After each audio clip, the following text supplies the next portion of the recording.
अच्छा ये बताइए आपकी एजुकेशन क्या है? मैं जी पहले इधर पाकिस्तान में ही पढ़ता रहा हूँ। यहाँ से मैंने मैट्रिक किया था क्रेसेंट से। अच्छा। फिर मैं सऊदी अरब चला गया था, आपको हैरानगी होगी। हाई स्कूल वहाँ से किया था, दारुल फ़िक्र एक स्कूल था वहाँ पे। उसके बाद फिर वहाँ से इंग्लैंड चला गया था, तो बिजनेस मैनेजमेंट और कम्युनिकेशन। ओके, आप कितने बहन भाई हैं? हम 3 हैं, सबसे बड़ी बहन है, फिर मेरा बड़ा भाई है, फिर मैं हूँ। तो आप भाई इकट्ठे बिजनेस करते हैं और क्या बिजनेस है आप लोगों जी का? हमारा अलग-अलग जी। ये हम सबका इकट्ठा बिजनेस होता था। हाँ। तो फिर चौधरी शुजात साहब ने और रिजला इन सब ने फैसला किया कि इन सब का अलग-अलग कर देते हैं। अच्छा। तो जो भी फैमिली के थे एसेट्स वगैरह वो डिवाइड हो गए, कुछ चीज़ें मुश्तरका रह गई, बाकी सब डिवाइड हो गए। तो मेरा फार्मास्यूटिकल्स का मैंने लगाया जी प्लांट।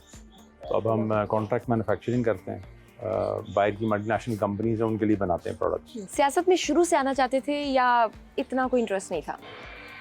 इंटरेस्ट की हद तक शौक था। शौक सिर्फ ये था कि जी अगर मैं कि अपना रोल प्ले कर सकूं तो ज़रूर करूं, लेकिन ये नहीं था कि जिसे कहते हैं ना कि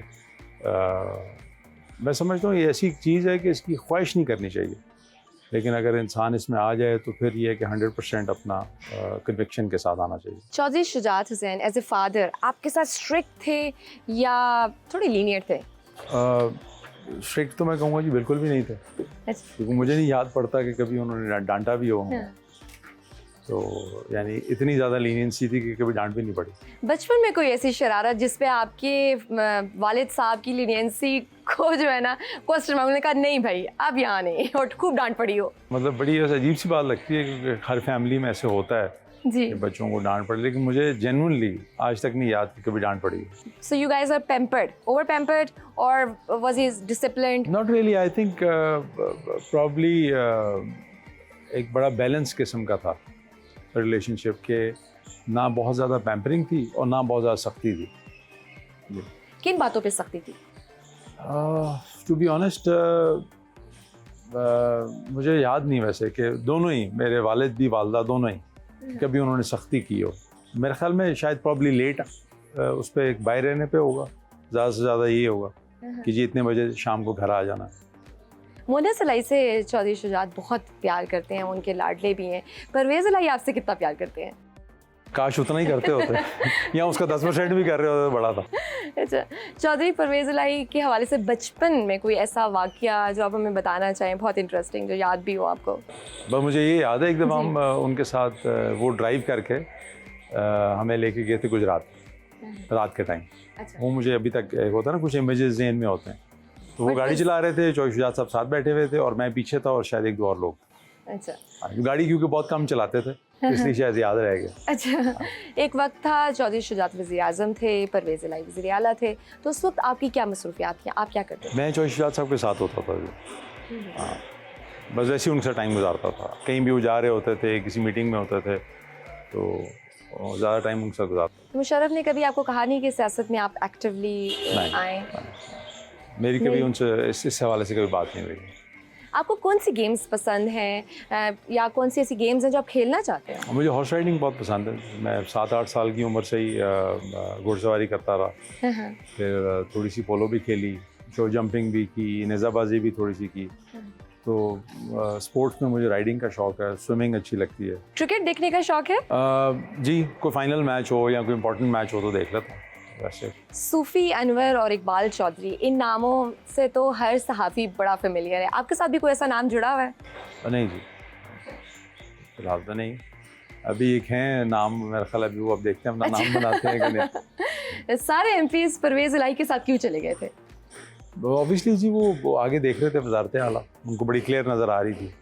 तो I think they bet on this के हम जो है वो वज़ारत आला मिल जाएगी यहाँ से, तो हम इधर ही रहें इंटैक्ट। मोना सलाई, सालिक और हुसैन, क्या मुस्तकबिल में आर देयर एनी चांसेस कि वो एक साथ जुड़ जाएं दोबारा? तो अल्लाह को पता है जी, मतलब इसमें मेरी तरफ से तो क्या लगता है? होने को कुछ भी हो सकता है जी, कोई उसमें मैं ये नहीं कहूँगा कि ये नहीं हो सकता। तो I am always optimistic, there is always you know one should have an open mind, कुछ भी हो सकता है पॉलिटिक्स। आपकी एक कोई अच्छी खूबी और एक कोई खामी बता दें। खूबी तो मैं नहीं बता सकता जी, नहीं होता है खामी अपने पता होता है सब। नहीं लोग क्या कहते हैं आपको, किस बात से सराहते हैं? खामियां बता सकता हूँ। जी बताएं। हाँ, खामी ये है कि मैं जो भी चीज़ करता हूँ ना जी, बहुत ज़्यादा शायद ज़रूरत से ज़्यादा उसको सीरियस ले जाता हूँ। सेंसिटिव है। मतलब डीप, उसके अंदर बहुत ज़्यादा डीप थॉट्स और बहुत ज़्यादा, जैसे कहते हैं ना कि इंसान खुब जाता है किसी चीज़ में, तो उस तरह का एक अप्रोच है जो मैं अपने आप में चेंज करने की कोशिश कर रहा हूँ कि इतना ज़्यादा सीरियस लेवल चीज़ों को नहीं लेके जाना चाहिए। थोड़ा लाइट रहना चाहिए। जी, सियासत भी या कोई जिम्मेदारी भी हो, स्पेशली जिम्मेदारी अगर कोई हो तो मैं उसको बहुत ज़्यादा सीरियस ले लेता हूँ, तो वो फिर इंसान को ऑब्वियसली इफेक्ट करती है, तो वो एक मैं समझता हूँ खामी है मेरे। आपका कोई favourite politician, not just in Pakistan, वैसे ही जिसको आप आइडियलाइज करते हो माजी में, बाहर का कोई, एंड यू से इसके इस तरह की पॉलिटिक्स करनी चाहिए? मैं समझ रहा हूँ जी, मैं कोई एक नहीं है जिसमें सारी जैसे कहते हैं ना खूबियाँ हों, लेकिन इंसान देखता रहता है, अच्छी चीज़ें सीखता भी रहता है, यहाँ पाकिस्तान में भी बाहर भी। हर पॉलिटिशियन का कोई एक साइड होती है जो आपको अट्रैक्ट करती है, तो इस तरह तो बहुत हैं। और any ideal personality could be from any field of life? मैं कई लोगों को जानता भी नहीं जी, आई प्रॉब्ली यूट्यूब वगैरह पे कुछ देखता हूँ तो देर वेरी इंस्पिरेशनल लोग, तो इस तरह तो बहुत लोग हैं, कोई एक पर्टिकुलर नहीं है, होता ना आइडियल। तो मैं हमेशा उसमें होता हूँ कि जी जिसकी भी जो अच्छी क्वालिटीज़ हैं वो उससे कुछ सीखा जाए। पोइट्री वगैरह पसंद है आपको? सुनना जी, याद नहीं रहती मुझे। अच्छा, याद नहीं रहती। वैसे किसको ज़्यादा सुनते या पढ़ते हैं? गालिब, फैज़ अहमद फैज़ भी अच्छे हैं। हाँ जी, इस तरह और भी जो ड्राइव पे अगर निकलें तो किस किस्म का गाना, कैसी म्यूज़िक आप चलाते हैं, क्या प्लेलिस्ट होती है? लिरिक्स अच्छे हों, बहुत ज़्यादा शोर शराबा ना हो। खाने में क्या पसंद है आपको? मैं चूज़ी नहीं हूँ जी खाने के मामले में बिल्कुल भी, और मुझे लेकिन ये घर का खाना ज़्यादा अच्छा लगता है। रेस्टोरेंट्स वगैरह कभी कभी चले जाते हैं, सिर्फ इसलिए कि आउटिंग हो जाए, लेकिन अगर मेरी अपनी चॉइस हो तो I would prefer home cooked food. बच्चे अपने हैं आपके? 3, 2 बेटियां, 1 बेटा है। बच्चों को क्या बनता देखना चाहते हैं? मैं तो जी कभी भी वो अच्छा इंसान, भाई इतना ही काफ़ी है, बाकी वो जो अपनी ज़िंदगी में चूज़ करना चाहें मैं ख्याल है चाहेंगे लेकिन कि वो भी पॉलिटिक्स में आए? नहीं, मेरी कोई ऐसी, मतलब उनकी मर्ज़ी है, मैं कभी उनको फोर्स नहीं करूँगा। बस ये कि अच्छा इंसान हो, अच्छा उनका कैरेक्टर अच्छा हो, स्ट्रॉन्ग कैरेक्टर हो, बस। बाकी वो जो बनना चाहें वो उनकी ख्वाहिश है। लव मैरिज थी आपकी या अरेंज मैरिज? अरेंज। अच्छा, तो किस किस्म के हस्बैंड है आपकी? वाइफ आपसे किस किस्म की शिकायत ज़्यादा करती है? आपकी ये हैबिट जो है ना, मैं इससे बड़ी तंग हूँ, इसको चेंज करें। टाइम कम देते हैं? हाँ, मतलब वही होता है कि जी टाइम के हवाले से। लेगेसी क्या छोड़ के जाना चाहते हैं आप? मैं समझता हूँ कि जी ऐसा शख्स जो मुनाफिक ना हो, वो मैं नहीं कर सकता। बस यही मैं चाहूँगा कि जी जिसके साथ खड़े हैं, जो बात कर रहे हैं वो सच्ची हो और उसमें कोई मुनाफिकत का अंसर ना हो।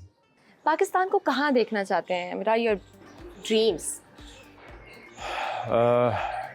बड़ा डीप सवाल है जी। मैं देखना चाहता हूँ कि जी पाकिस्तान की हमारी इज़्ज़त हो जी। अभी मैं क्योंकि काफ़ी जगह ट्रैवल भी करता हूँ, तो मैं समझता हूँ कि हमने अपने लोगों के ऊपर मेहनत नहीं की हुई। मुल्क तरक्की ना भी कर रहा हो, यहाँ पे बुर्ज खलीफा ना भी बना हो, लेकिन कम से कम हमारे लोगों के अंदर जो है ना वो एक सब्सटेंस होना चाहिए, एक वेट होना चाहिए। क्योंकि यहाँ पे जिसको जो मौका मिलता है ना जी, वो ज़रूर कोई ना कोई मतलब मौके की बात होती है। जिस तरह यहाँ तक कि मतलब मैं आपको मिसाल नहीं देना चाहता, लेकिन उसमें क्लास का फ़र्क नहीं है कि अमीर हो चाहे गरीब हो, जिसको मौका मिलता है वो कोई ना कोई जो है ना वो गलत काम कर गुजरता है। मिलावट अब करने वाला अमीर तो आदमी तो नहीं है, गरीब भी शामिल है उसमें। तो मैं समझता हूँ ये सोच जो है ना, ये अगर हम बदल लें तो हम बहुत कामयाब हो जाएगा पाकिस्तान में।